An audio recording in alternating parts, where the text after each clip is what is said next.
Hello and welcome to the Last Looks podcast, a show where we catch up with talented hairstylists and makeup artists in the film and television industry. We'll pick their super creative brains and find out all the good stuff. Join me, your host, Jamie Lee, in finding out what's what in the hair and makeup departments around the world.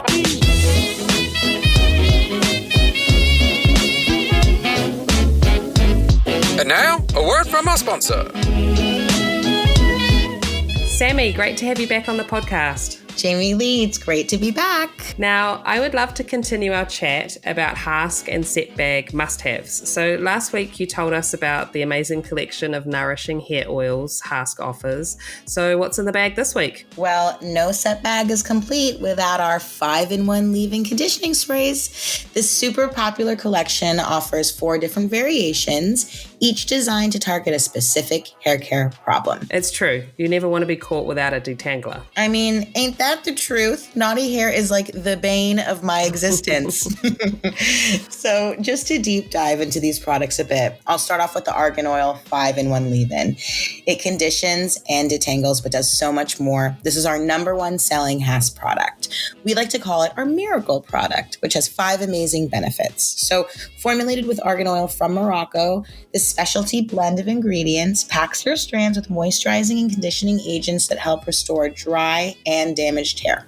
The 5 benefits are conditions detangles, adds shine, repairs and controls frizz, provides thermal protection, and lastly, moisturizes to prevent breakage. Next, we have our Biotin Boost 5-in-1.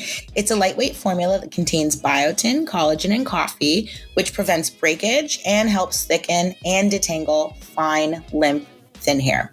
Then we have our Minoi Coconut 5-in-1, designed with pure coconut oil to soften, detangle, and hydrate super dry strands. So this really improves elasticity for hair so it can feel strong, healthy, and shiny.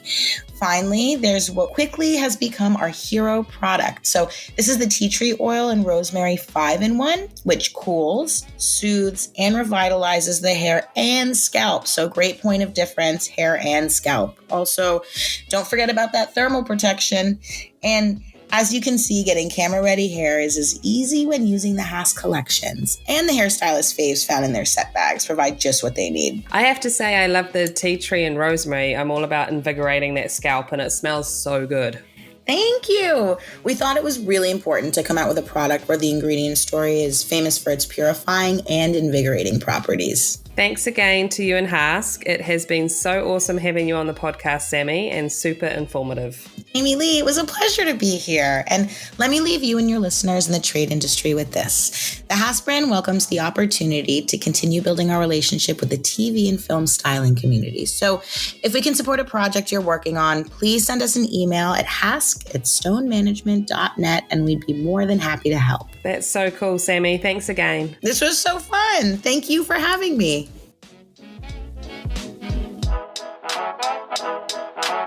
And now, our feature presentation. Today, I'm speaking with hair designer Chris Clark. Chris tells us about his start in the wonderful world of theatre, how he moved from being on stage to backstage, and then ended up in the film and TV world. We chat about the mentors Chris had along his career journey and how he is now mentoring others. Pictures up. Last looks. Rolling. And action. Welcome to the Last Looks podcast, Chris. Thank you so much for having me. It's my pleasure. Now, I would like you to finish this sentence for me, okay? All right. Once upon a time, there was a boy named Chris, and when he grew up, he wanted to be... When I was a kid, I wanted to be an actor. Nice.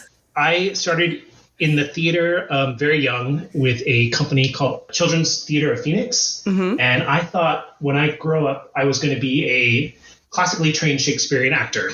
Okay. So what changed for you? It all changed my freshman year of college. I was going to a school in southern Utah where Utah Shakespeare Festival is. Mm-hmm. And we had to do a rotation through all of the technical programs. Okay. So you did a semester with lighting, with sound, with sets, with all the different departments. And mine started in the costume department. And we were doing a production of Little Shop of Horrors. And the grad student who was designing the costumes for that production asked me to help with hair and makeup because I was already in the beginning stage makeup class at that school, which I was nuts about that class. Mm-hmm. And my first thing helping with the hair and makeup for Little Shop of Horrors was doing a set and a comb out of a 1960s bubble wig for one of the doo-wop girls. Uh-huh. And my life changed. That's amazing.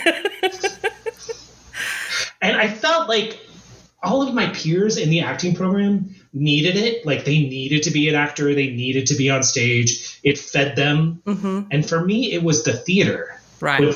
I needed to stay in the building somehow. Mm-hmm. And acting wasn't going to be it because I didn't have that same desire that my peers had. Mm-hmm. And then I found hair and makeup, and that's what kept me in my tribe, my theater tribe.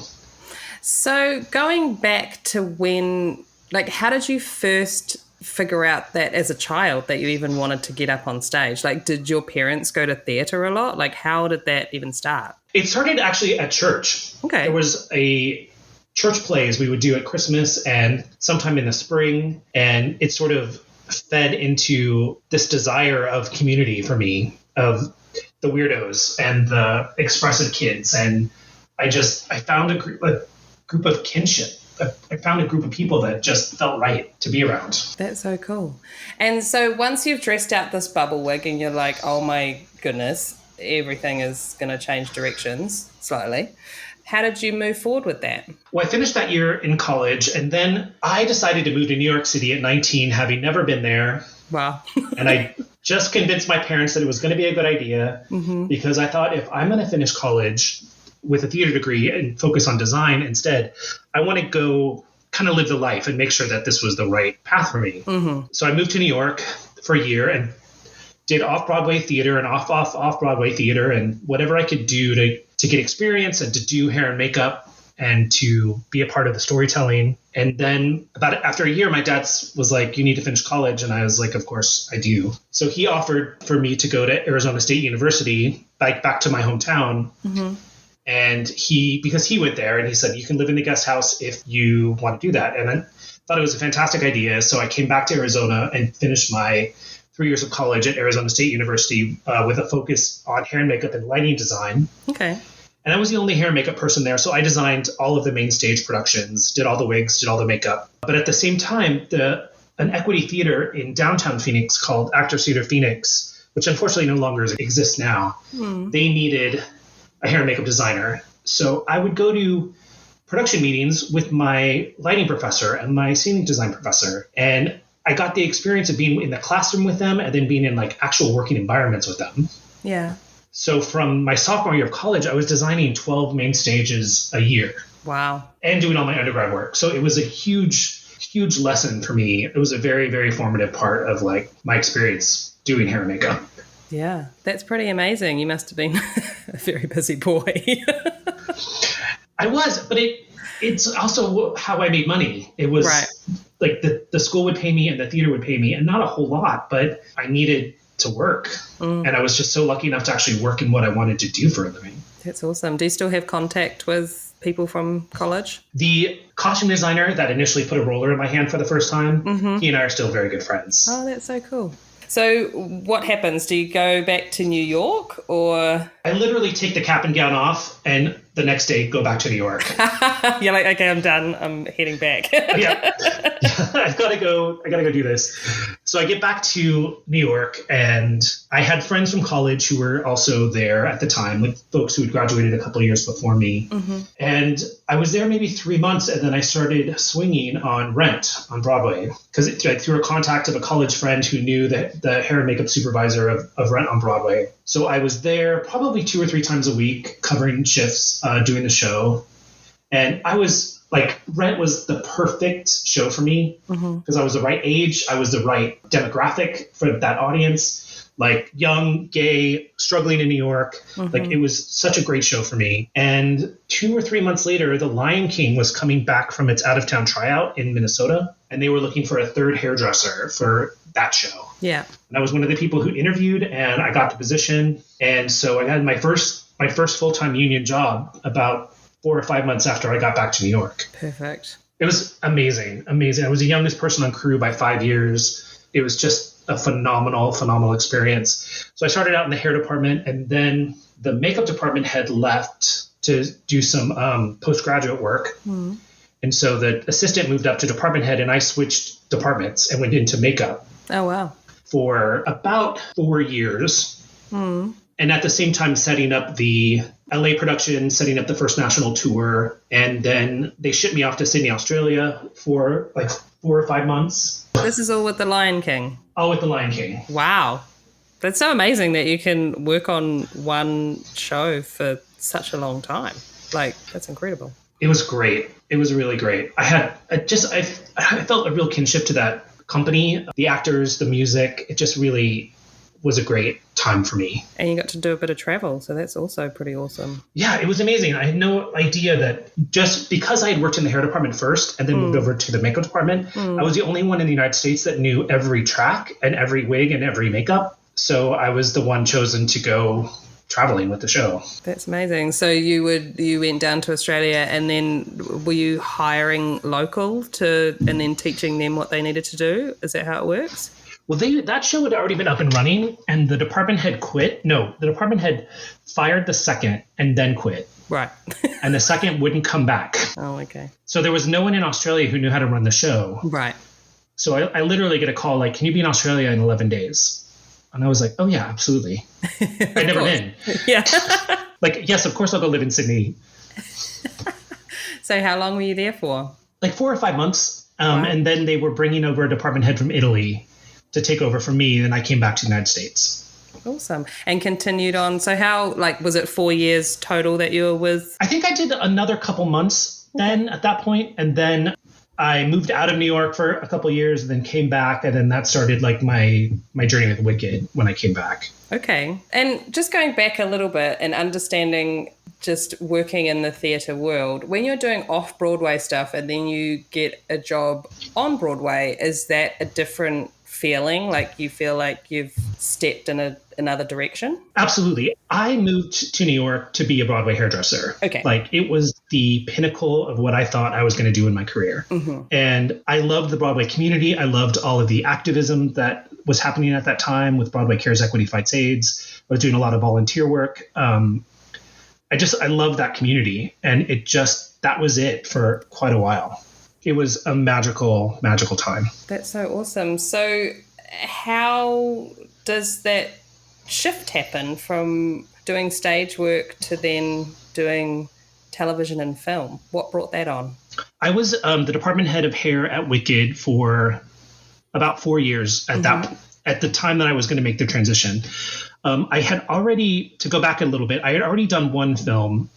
After I got back from Sydney, a friend of mine called Mindy Hall, who is a Oscar-winning makeup artist, good friend of mine, asked me if I wanted to do the movie Rent and come in and be the key hair, because they needed someone who knew Idina Menzel and someone who could do all of the wigs. Yeah. So I had never been on a film set before. I didn't know what an apple box was. I didn't know what a seed stand was. I didn't know anything. And I get there and I'm presented with these wigs that are these $8,000 film wigs that I was terrified by and had to cut them. And Mindy Hall literally taught me everything about how to be on set and how to be in the film world. Wow. Then I'm back at Wicked for a couple years. And then I was starting to have some repetitive motion problems with my hands. I was doing the same wigs 8 times a week. I took care of the 2 witches, so Glinda and Alphaba. And the Glinda wigs are intense and heavily styled every single day. Right.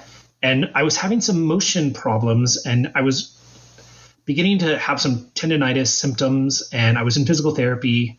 And I thought I needed to take a break. Like I needed to let my body rest and heal. Yeah. And my friend who I had done Saturday Night Live with and who had worked on Broadway as well was the department head of Gossip Girl. And she's like, why don't you take a leave of absence from Wicked and then come day play on Gossip Girl and do background.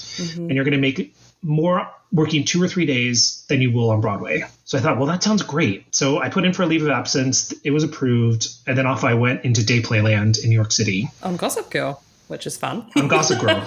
Yeah, it was super fun. The department head, Jennifer Johnson, she and I are still really, really good friends. And so that sort of started the journey. And then from Gossip Girl, I would, day play on a few other shows, and the money was just such a difference from Broadway. Even though I was making a lot on Broadway, like one day in television was just a lot more for a lot less work. Yeah. Like physically demanding work. And so I just started day playing here and there. And then I got asked to key a few things from people that I had met while I was day playing. And then I officially left Wicked. I resigned in the middle of my leave of absence and just threw my full weight into making a career out of film and television.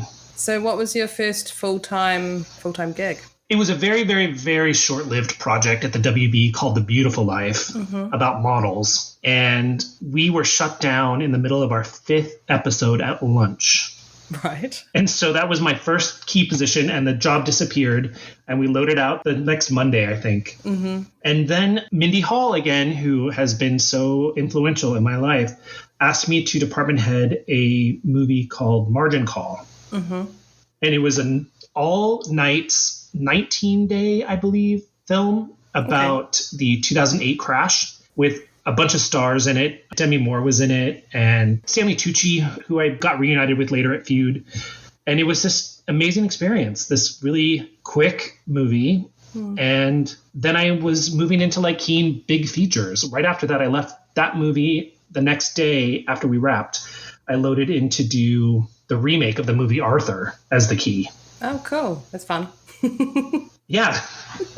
That's awesome. And I see, so did you do some work on Saturday Night Live as well? Yeah, I was at Saturday Night Live when I was doing The Lion King. So I would leave on the nights that we worked. I would leave after the matinee and go do the evening show at SNL. I wasn't a full-time hairdresser. I was just there on the actual Saturdays that we worked. Okay. That the show aired.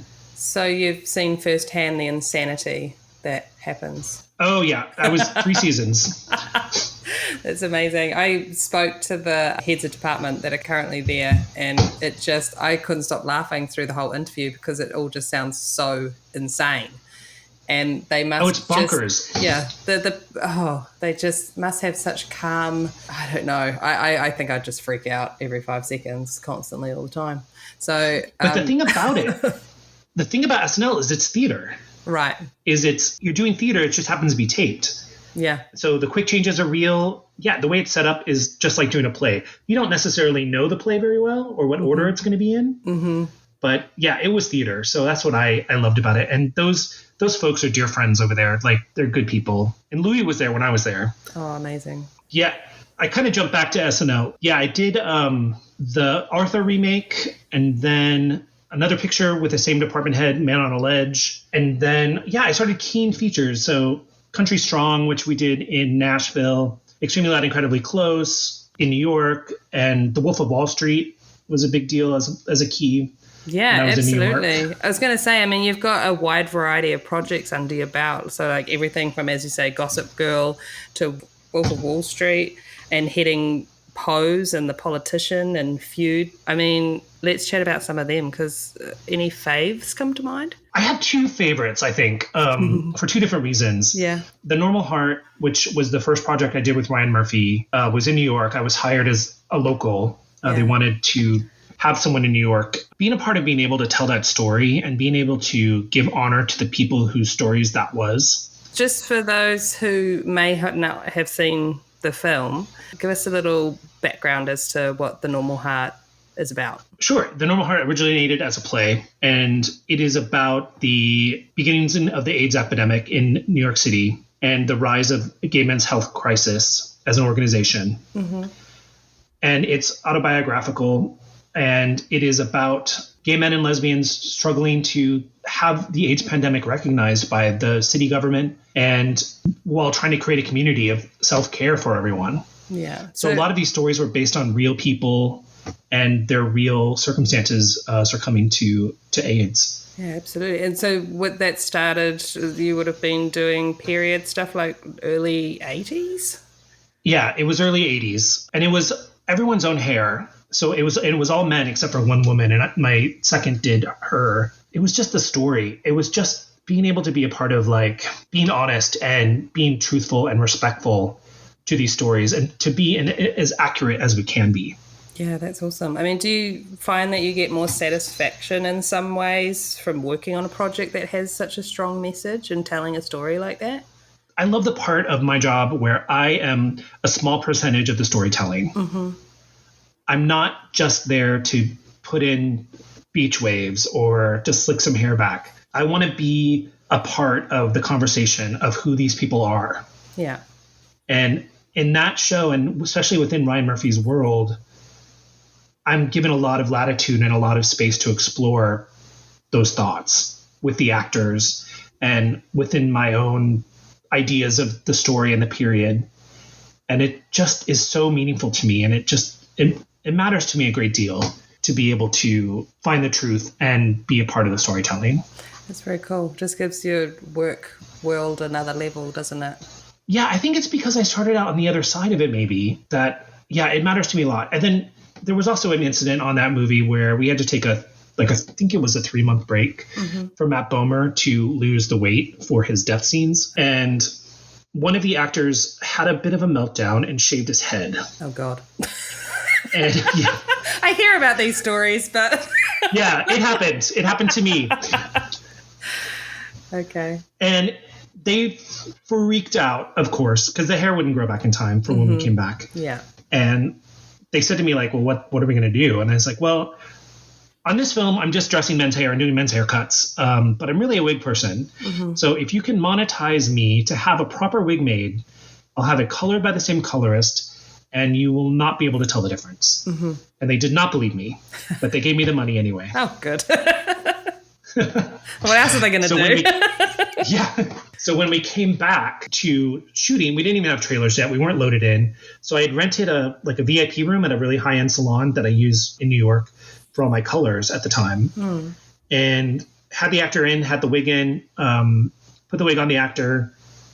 Ryan Murphy said it's the best wig he's ever seen. And we proceeded to shoot the rest of the movie. Awesome. That's what you want to hear. Yeah.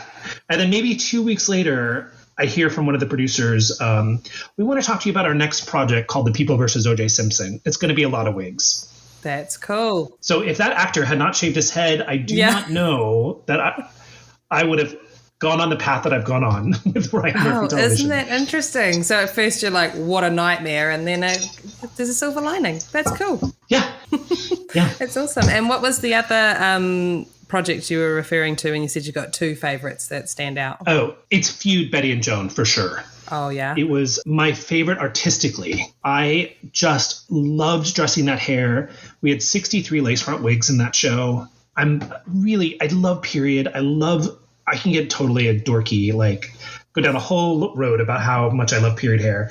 But I felt so connected to that styling. I just loved it.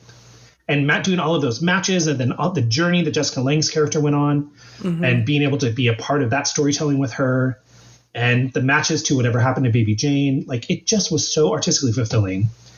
There was one point that I was doing EPK for FX in our trailer and they wanted me positioned with the chair with all the wigs in the background. And it was like this menagerie, literally, like 63 lace fronts behind me. Oh my God. Just prepping those just for that would have been a nightmare. Totally.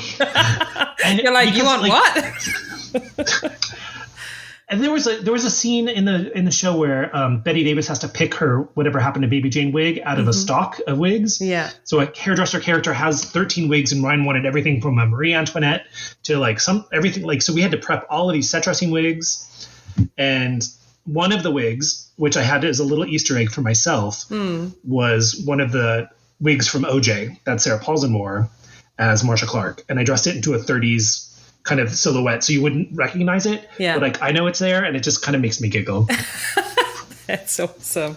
I love that. That's amazing. And correct me if I'm wrong, but did you win an Emmy for that? Yes, that was my second Emmy. Amazing. How many have you won? I've won 3. Woohoo! Congratulations. Thank you. It was 3 in a row, which was really crazy. You mean 3 consecutive years? Or 3 consecutive years. Oh, yeah. Wow. That's exciting. Yeah, it was really cool. I did not see it coming at all. Not even by the 3rd time. You weren't expecting it. One, I was like, they're never going to give me another one the next year. I don't think it works like that, though, does it? They're not like, no, he's filled his quota. He can't have any more. Let's choose somebody else. It's just sort of like you don't want to get your hopes up. No, of course. Absolutely. So with winning Emmys, have you found that has had any effect on your career? I think that's hard to say because I continue to work so much with Ryan. Yeah. It's not like I'm interviewing for projects or I'm just sort of assigned projects. Yeah.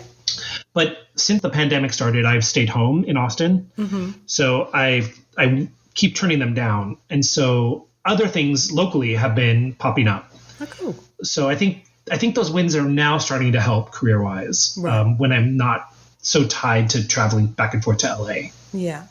So I'm assuming that there was a kind of a large window there where it was doing a lot of Ryan Murphy productions. Yeah, almost exclusively for several years. Okay. And how, for anyone that hasn't worked in the Ryan Murphy world, how do you feel it differs from other projects? I think Ryan Murphy is a repertory theater company. So the people come back again and again and again to do different projects with the same design team. So the costume designer has been there, I think, 18 years. Wow. Aaron's been there 16. So Siglia has been on the American Horror Story side for a really long time. I've been there, I think, about 8 years now. Wow. So it's a lot of promotion from within, and it's a lot of like, let's bring the gang back together to do another show. That's so cool. Yeah, it's really amazing for the collaborative process because I know everyone's a vibe at this point. I know how everyone works. They know how I work. Yeah. And it really, I don't know, you're at an advantage already when you read the script because you know what the feeling is going to be like when you go into those meetings and you know what Ryan's going to expect. Right. And he has a very specific aesthetic that he wants to work within. So already knowing that and already knowing what to bring him when he asks for things, it really makes it, I think it ups the ante for everyone because the shorthand's already there. Yeah.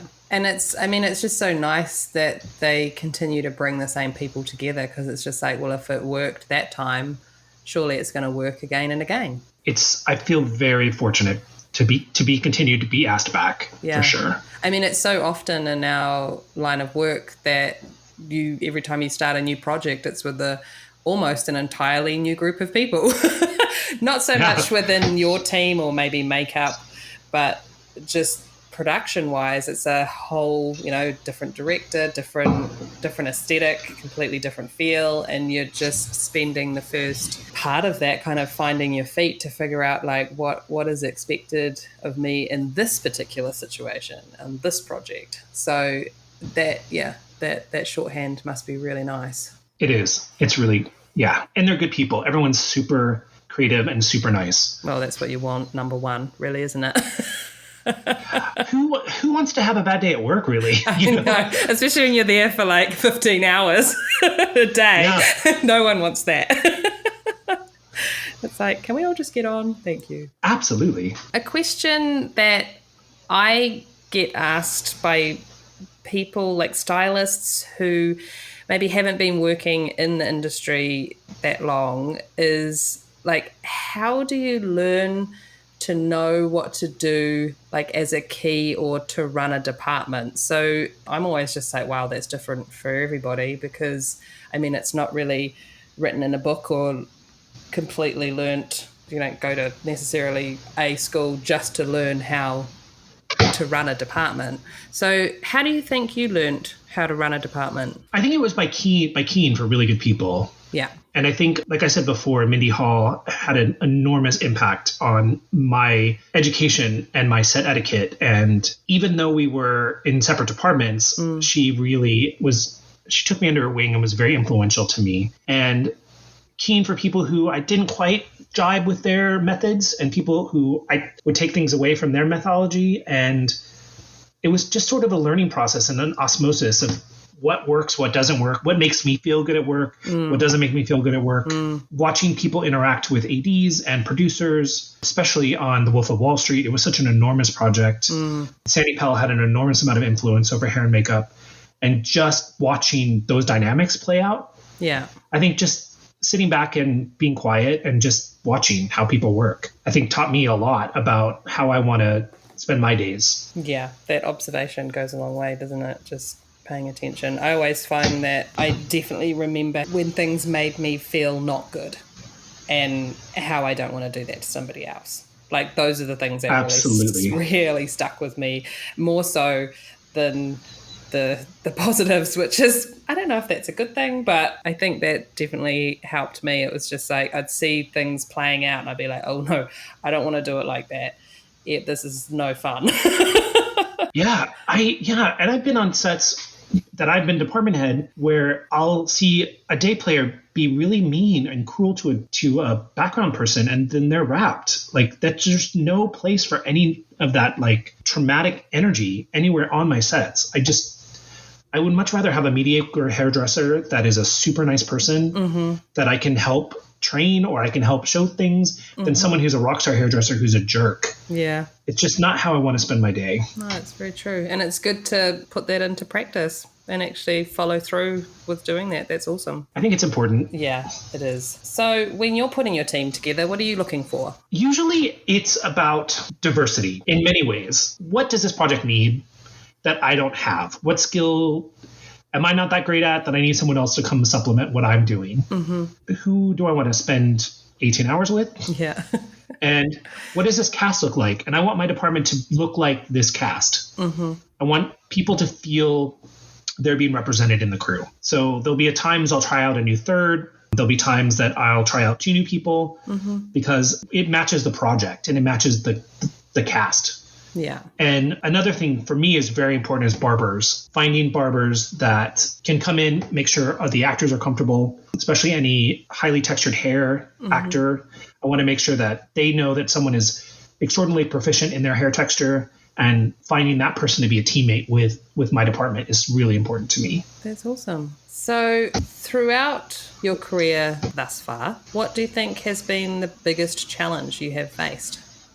Whether it be one particular hairstyle, one particular job, anything really. I think the biggest challenge for me is being away from home. Right. I think I spend a lot of time in corporate apartments away from my family, and it's not the greatest for me. Yeah. And I think I can figure out a wig. Like I'm gonna figure out that hairstyle. Like I always win. That's the way I look at it. Like I look at it, a wig, I'm having trouble with it. I step away from it. I come back. I'm gonna win. Yeah. No matter what, I'm gonna win. Yeah. But those Sunday afternoons when you're by yourself in a city that you don't live in, those are the hardest times for me in my career, is being away and being alone. And I do have an enormous circle of friends in LA and in New York, but it's just not the same as being in your own back garden. Yeah. It's so true. It's so funny because I think starting out, I was just like, yeah, I want to go on location. I want to be one of those people that's traveling around everywhere with work, and it's amazing. And then it's just like, be careful what you wish for, because then that happens and you're never home. And even though it is an incredible experience, it starts to, I don't know if it's just age or what happens, but it starts to become more and more difficult. And even more so after the pandemic and being at home 24/7. And then I just went away on location for a couple of months, and it was the hardest location work I've ever done, because I was just like, I just need to see my dogs. Yeah, I hear you. It was just like, I couldn't even imagine if I had children, like it would just, be soul destroying. So, I mean, it really is across the board with that. It's so challenging. Even if if it's simple thing is just missing your own bed, like, or your backyard, your back garden, or just that familiar home feeling. Yeah, my husband will come out every 3 weeks or so, but it's not the same. It's also, that's all that travel is taxing on him while he's working full time. And yeah, it just, I don't know, sometimes it hurts. It hurts my feelings, and it's hard. But I think you're probably in a position now where you can afford to be a little more picky with, as you're saying, like what jobs you say yes to and what you can decline, is to make that balance a little better, right? I think that's the biggest lesson I'm pulling away from quarantine and the pandemic and being home, is that my priorities have changed. Yeah. And I don't have to say yes to everything. And just because they think I'm the best person for the job, I may not feel that way. I think it's a hard lesson to learn, because I think there's something within us as film crew that we feel like we have to go from job to job. that there shouldn't be a break in between, that we need to say yes. And I don't know where or why that starts in your brain, but it's a really hard habit to break. Yeah. I'm not married to it. Yeah. You know what I mean? Like, yeah. I've seen too many people like kind of live lonely lives, and I don't want that for myself. Yeah. It's good that you see it and acknowledge it and work towards it not being your reality. It's good. Yeah. I hope I can maintain a balance. That's definitely the goal. I think so. I mean, honestly, at the end of the day, we are well paid. And if you don't just spend every cent that's coming in every week, you can definitely afford to put some away and have some time off in between gigs. And then choose which gigs you want to take. I think it's just working smarter, isn't it? Yeah, that's absolutely. I mean, that's when we were doing the prom and it got shut down during the top of the pandemic. I mean, who can spend the money when you're working 80 hours a week? Yeah, there's no time. Yeah. That's so true.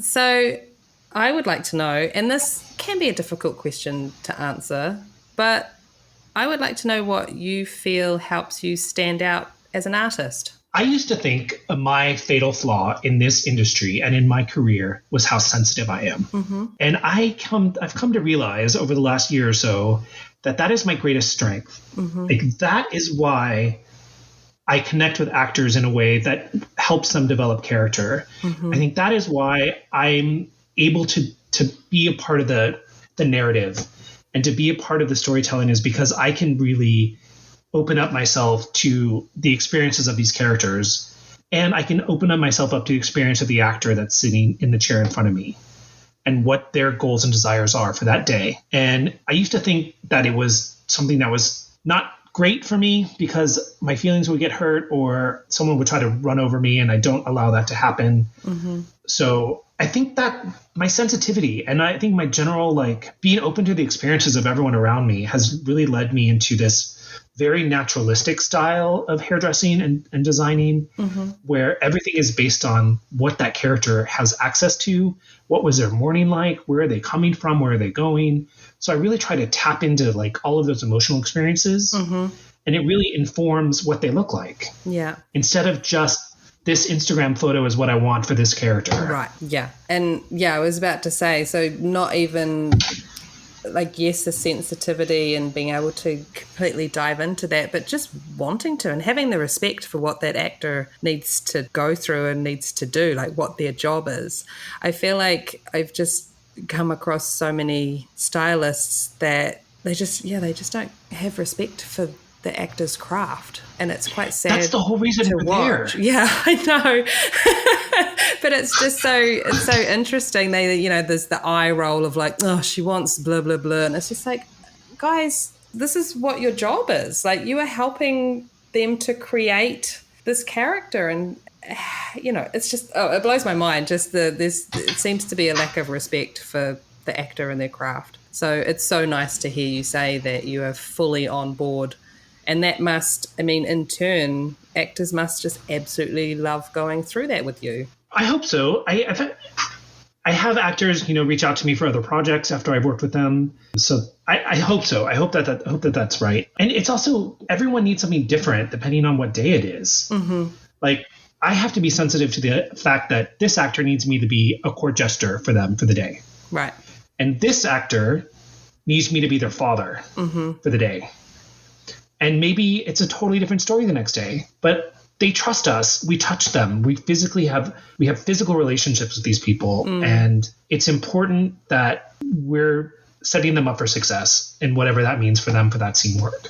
Yeah. And they feel looked after. They feel that that they don't have to be paying attention to how they look, that somebody has that covered. Yes, absolutely. I think that's so important. So having done so many different types of projects, I would love to know, is there something you haven't done that you would love to? I find myself doing a lot of LGBTQ projects, mm-hmm. which I love, and I would love to do tons more. Mm-hmm. But I want to do more LGBTQ projects in a period. Okay. So I want to do like a huge Western with people of color and indigenous people telling gay and lesbian stories. I want to kind of marry this, like what I've done in the past. So I've never done a Western. I think they sound so hard and so rough and messy and dirty and gross. But I've never done it. And I'd love to do some big, huge period Western about two cow ladies in love. That's so cool. Are you going to write this, Chris? That's so funny you say that. I've pitched an entirely different show to Brad Simpson, who's at Color Force, who is one of the execs on American Crime Story, where I did this whole comedy set in Austin with some of my favorite actresses that I wanted to work with again. So maybe I should pitch it. Ryan, I have an idea. Yeah, get it. Make it happen. Because I'd watch it. Sounds good. That's very cool. Hey, and coming up through theatre, through TV, through film, has there been one piece of advice that someone has given you that has really stuck with you? Absolutely. There's a hairdresser in New York called Alan D'Angerio. He is a brilliant, brilliant, brilliant hairdresser. When I was first making my transition from theater to film, he pulled me aside and was like, I want to give you a piece of advice. You are still shooting for the balcony. And at first I was a little offended, but then when it sunk in, I realized he was right. What does that mean? Like I was dressing hair for 400 feet away. Right. Got you. For the people in the nosebleeds. So they could see my wave and they could see my shape and they could see what I was attempting. And the camera's so much closer and so much more intimate that I needed to learn to make that adjustment in my hairdressing. Yeah, the subtle. Yeah, the subtleness, the fuzziness, a little bit of like messer at the back of the neck of an updo. Like learning those really very subtle things was something I carry with me all the time. And I've said it to other people now. Like one time Alan told me this and it was hurtful at the time, but he was 100% right. And yeah, I think about it a lot. Like what am I doing? Make sure I'm doing a film and not theater. Yeah. I mean, yeah, absolutely. I think that's a great piece of advice. I mean, it's such a big difference. I mean, you must have silhouette like nailed down, like that. Yeah. But just with that HD camera getting right in there, it's just like, you want that, especially with your wigs, it's just like that hairline's got to look real. The hair growth direction it's got to be going the right way. And I don't like things licked clean. I don't like perfect hair. It just doesn't appeal to me as a person, and people just don't generally look like that. Yeah. So I love all those like that really subtle realism aspects of it. Yeah. I think there's definitely a place for that perfect every hair in its place project, but I mean most of the time that's not what we're making or not what we're working on. So yeah, as much as we want to strive for that perfection of every hair in its place, there's also something extremely satisfying to some flyaways and a bit of fluff. Yeah, give me that.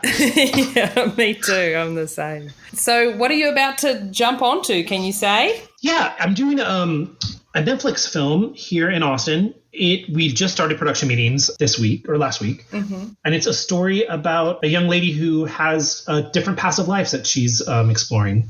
So it's going to be a lot of wigs, and it's a new group of people to me, and I'm super excited to be coming home at the end of the night to my actual home. Yeah, that'll be great. It's called Plus Minus, and it's a great script, and yeah, super excited about it. Yeah, that's very cool.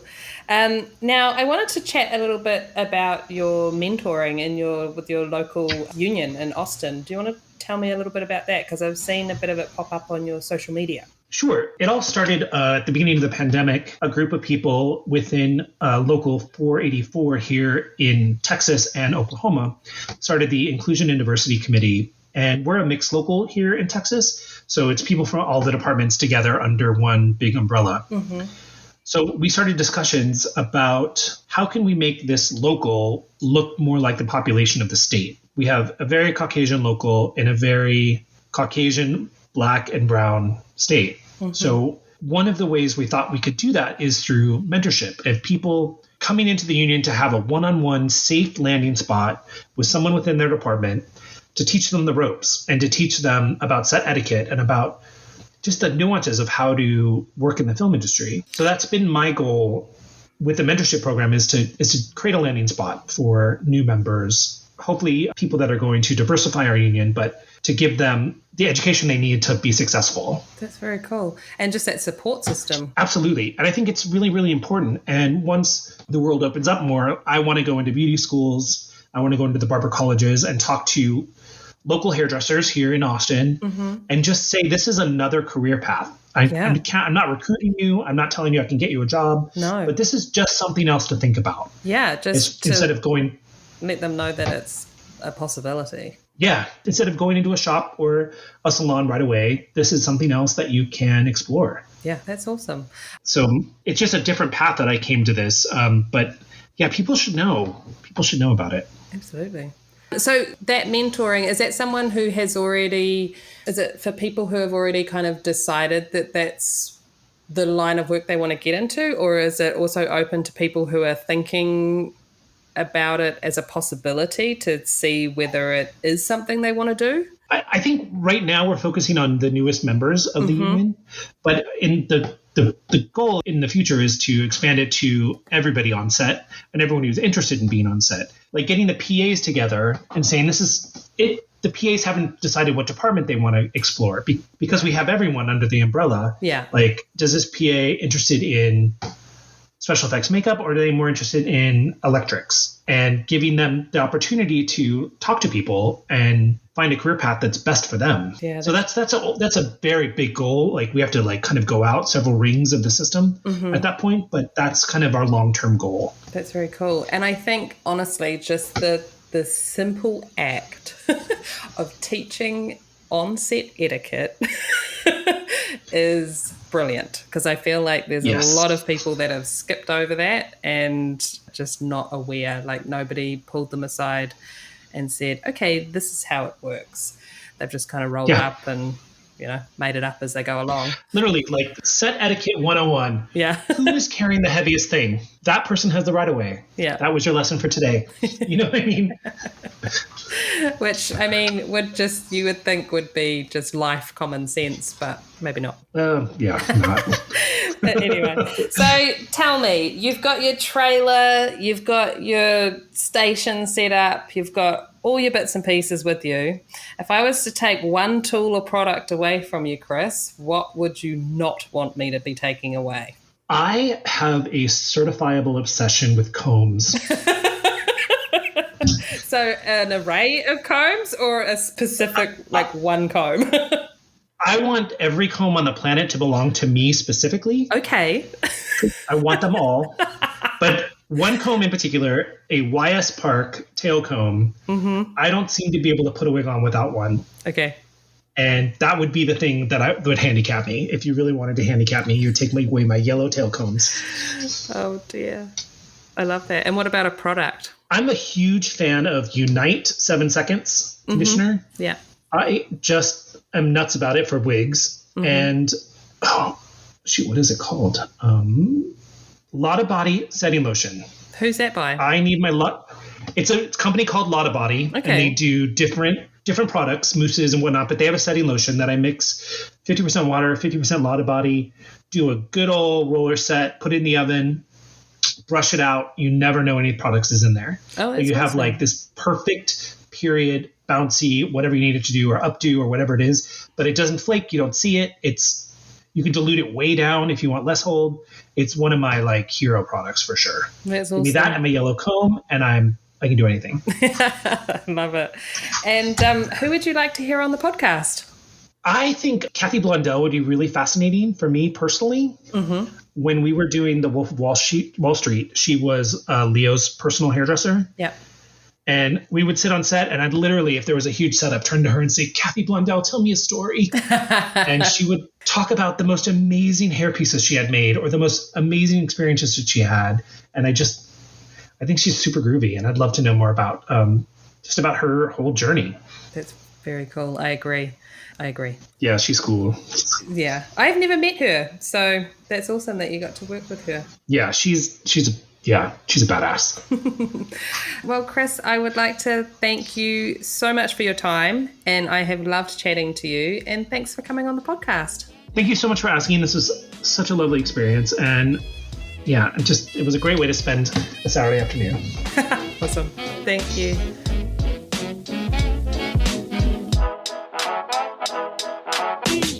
For links to see more about our guests, go to our Instagram at The Last Looks Podcast or our website, thelastlookspodcast.com. If you want to keep up with new episodes being released, be sure to subscribe through Apple Podcasts, Spotify, Amazon, Google Play, YouTube, or any podcast streaming platform. And remember, if you're enjoying the show, share it. The Last Looks Podcast would like to thank Brett Stanley and Sabrina Castro. The song Fun Time by DJ Quads.